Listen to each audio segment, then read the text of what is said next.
मिट्टी से उठकर इतिहास रचने की कहानी।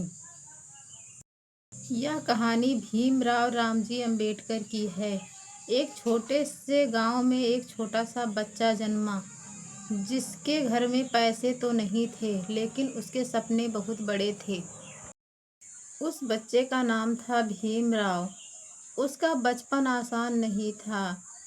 उसने बहुत ही अपने बचपन में कठिनाइयाँ झेली। उसे स्कूल में सबसे पीछे बैठाया जाता था। उसे स्कूल में पीने के लिए पानी भी नहीं दिया जाता था। कोई उच्च जाति का चपरासी ही उस बच्चे को पानी पिलाता था। सोचिए, बचपन में जब उस बच्चे के साथ ऐसा होता था तो वह बच्चा कैसे सहन करता रहा होगा वो सारी चीज़ें। आइए जानते हैं आगे की कहानी।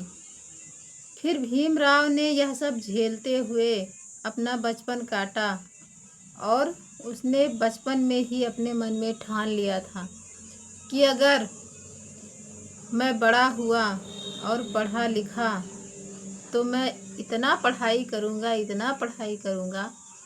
कि यह समाज मुझे नज़रअंदाज नहीं कर पाएगा।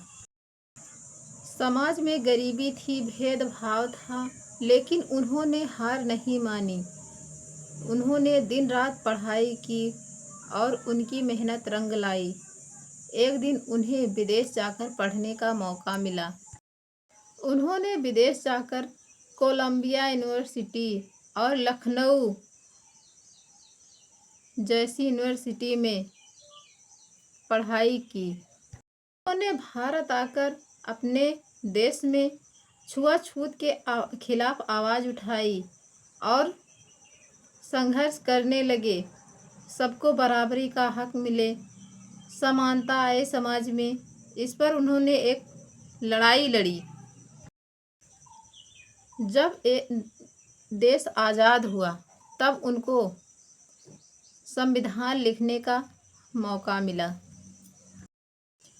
उन्होंने ऐसा भारत का संविधान लिखा जिसमें सबको एक बराबरी का हक दिया, सबको सम्मान दी, सबको शिक्षा दी, किसी को ऊंचा नीचा संविधान में नहीं बताया।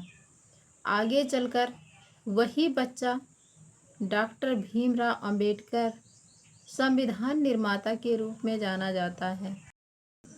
इस कहानी से हमें इतनी सीख मिलती है कि गरीबी चाहे कितनी भी हो, लेकिन वह आपकी हिम्मत को नहीं रोक सकती। आप मेहनत करोगे, आप सफल ज़रूर होगे। चाहे कितनी भी कठिनाइयाँ हों, आप एक दिन समाज को भी बदल कर रख दोगे। 13 साल की बच्ची की शादी होने वाली थी, लेकिन उस बच्ची ने जो किया, इसे देखकर लोग हैरान रह गए। कहानी छोटी सी उम्र, बड़े सपने। बहुत समय पहले की बात है। एक गांव में एक लड़की रहती थी जिसका नाम था गुड़िया। वह पढ़ाई में बहुत ही तेज थी, सबकी बातें मानती थी और बहुत अच्छे से रहती थी। वह पढ़ना चाहती थी, उसकी किताबें ही उसकी दुनिया थी। वह बचपन से ही कुछ बड़ा करने को सोच रही थी।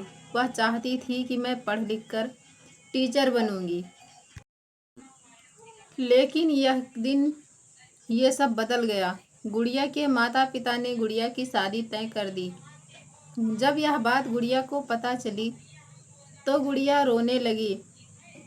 उसने अपनी माता पिता से कहा, माँ, पिताजी, मैं अभी शादी नहीं करना चाहती। शादी करने का वही पुराना कारण था, समाज का डर, भय, गरीबी। इसी कारण उसके माता पिता उसकी शादी करना चाहते थे, लेकिन वह इस शादी से खुश नहीं थी। माँ, मुझे और पढ़ना है, यह कहकर गुड़िया रोती रही, बिलखती रही, लेकिन गुड़िया की आवाज़ किसी ने नहीं सुनी। शादी का दिन करीब आ गया। गुड़िया रोती रही, बिलखती रही और उसका शादी का सपना टूट सा गया। लेकिन गुड़िया ने हिम्मत नहीं हारी। उसने अपनी स्कूल टीचर से मदद मांगी। टीचर ने तुरंत कदम उठाया। उन्होंने गांव के सरपंच और अधिकारियों को यह खबर दी। तुरंत शादी के दिन ही वह टीम आ पहुंची और बच्ची की शादी रुक गई। पूरे गांव में ऐसा पहली बार हुआ था जब एक लड़की की शादी रुकी थी और उसकी पढ़ाई फिर से जारी की थी। गुड़िया फिर से स्कूल जाने लगी और खुश रहने लगी। गुड़िया ने खूब पढ़ाई किया और मन लगाकर एक दिन वह सरकारी टीचर बन गई। अब वह खुद लोगों से कहती थी कि शादी की सही उम्र आने पर ही शादी करनी चाहिए। शादी की एक उम्र होती है, लेकिन सपनों की कोई उम्र नहीं होती है। बाल विवाह एक परंपरा ही नहीं, बल्कि एक छोटी सी बच्ची को जो सपने देख रही है, उसके सपनों को चूर चूर करने का एक बहुत बड़ा षड्यंत्र है। मान लीजिए, हमें इसके खिलाफ आवाज़ उठानी चाहिए। 13 साल की बच्ची की शादी होने वाली थी, लेकिन उस बच्ची ने जो किया, इसे देखकर लोग हैरान रह गए।